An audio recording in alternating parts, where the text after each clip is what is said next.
একজন ভাই আমার হোয়াটসঅ্যাপে কমেন্ট করেছেন, আসসালামু আলাইকুম ভাই, আমি নেপাল ট্যুর দিতে চাই নিজে নিজে, কিভাবে করতে হবে আমাকে একটু পরামর্শ দিন। জি ভাইয়া, ইতিমধ্যে নেপাল নিয়ে আমি প্রায় 7-এর উপরে ভিডিও করেছি।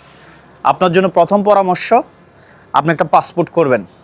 পাসপোর্টটা নিয়ে সোজা যে কোনো একটা এজেন্সির চলে যাবেন, ওইখান থেকে টিকিট কাটবেন, রিটার্ন টিকিট সহ কাটবেন। যাওয়া এবং আসা 36 বা 37 হাজার টাকা নেবে। টিকিটটা কেটে কতদিন থাকবেন সে অনুসারে $200 বা $300 আপনি হাতে নেবেন, নিয়ে সোজা চলে যাবেন নেপালে, আর কিচ্ছু লাগবে না। আর আমার এই পেজে আর আমার ইউটিউবে নেপাল সংক্রান্ত অন্তত 20-50টা ভিডিও আছে, আপনি ভিডিওগুলো দেখবেন, আর কিচ্ছু লাগবে না।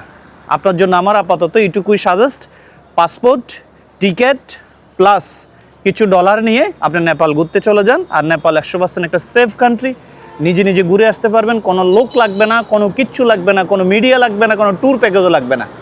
এইটুকুই আপাতত।